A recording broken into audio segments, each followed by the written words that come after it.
In this tutorial, we will learn how to define frictional contact between two parts. We start by drawing the two parts, a cube with edges of 20 mm and a parallelepiped.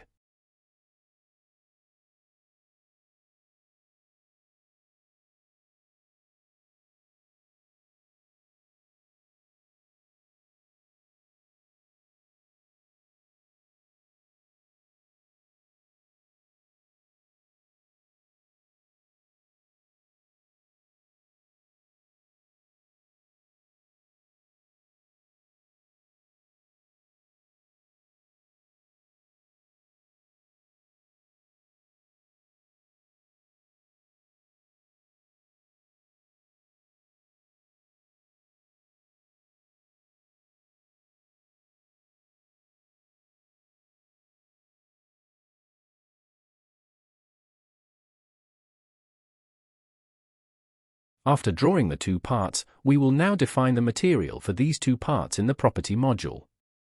We will specify steel as the material and define its properties.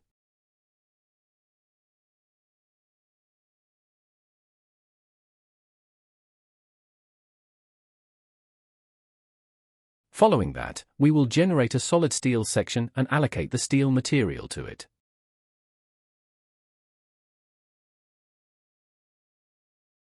We will finish by assigning this section to our parts, after which each part will turn green to signify the addition of the section.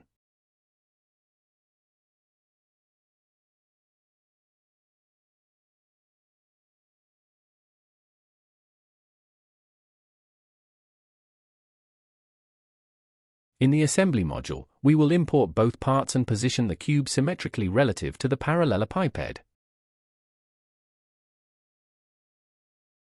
To move the cube, we will utilize the translation function.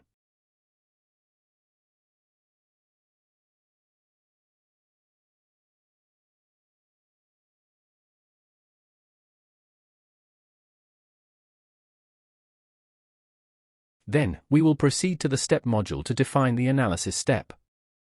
In nonlinear analyses, the total load applied in a step is divided into smaller increments to follow the nonlinear solution path. Therefore, we will decrease the initial increment value and increase the number of increments.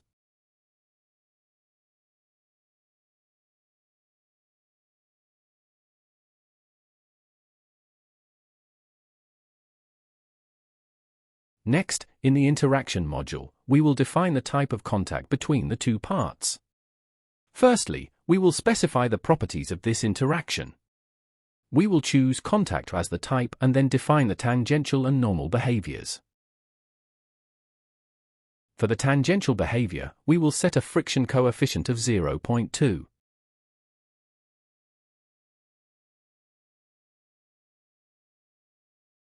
And for the normal behavior, we will define a hard contact.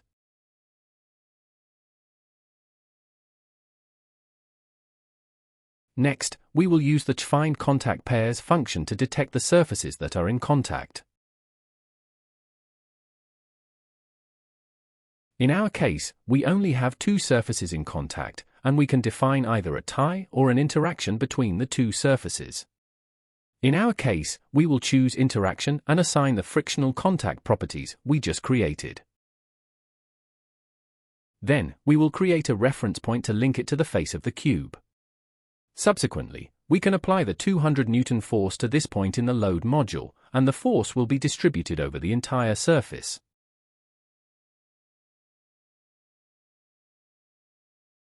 We begin by creating a datum point at the center of the cube's face. Then, we will use this datum point to position the reference point.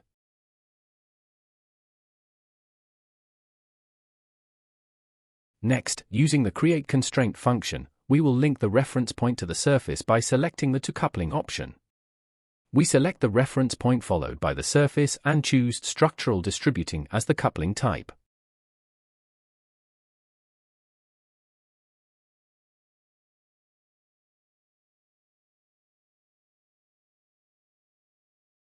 Next, we will move to the load module and start by applying the 200 Newton force on the reference point.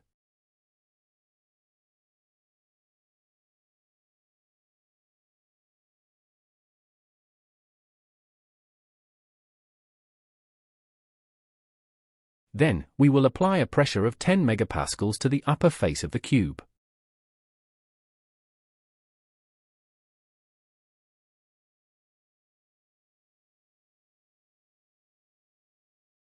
And lastly, we finish by fixing the bottom face of the parallelepiped.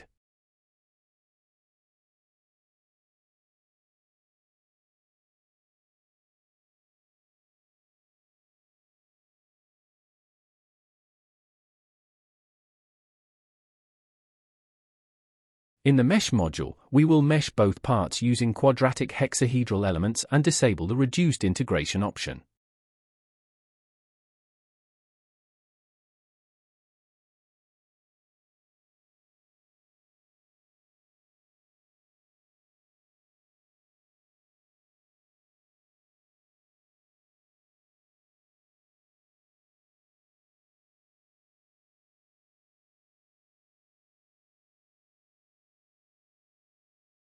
Before launching the calculation, we will return to the step module to request contact forces from history output.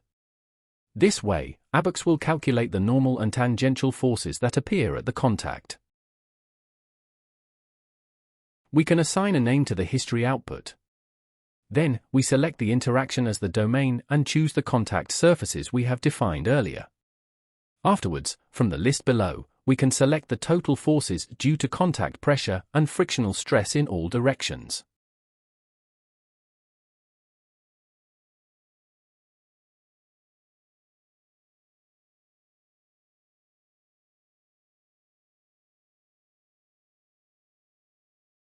Next, we move to the Job module to create a job. Then, we select Submit in the Job Manager to initiate the analysis.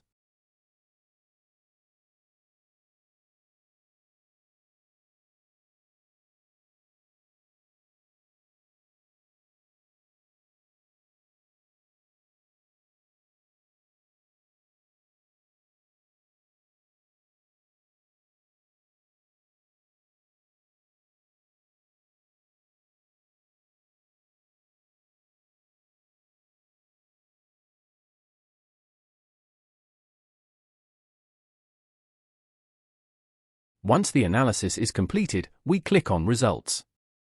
We start by displaying the deformed shape by clicking on Plot Contours on Deformed Shape function. We can also animate the deformation of the parts and choose the speed of this animation.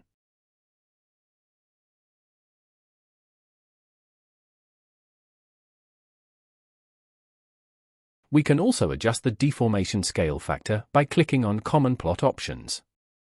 We will set this scale factor to 1 to visualize the actual deformation.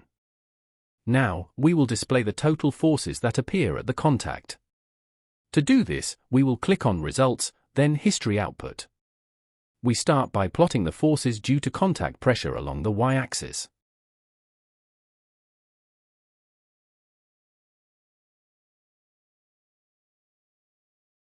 On this graph, when the time is equal to 1, indicating that Abaqus has completed the calculation, the force along the y-axis is equal to 4,000 newtons.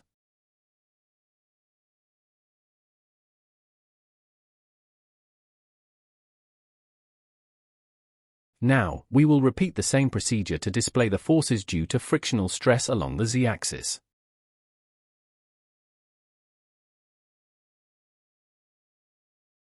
The total forces due to frictional stress along the z-axis is equal to 200 newtons.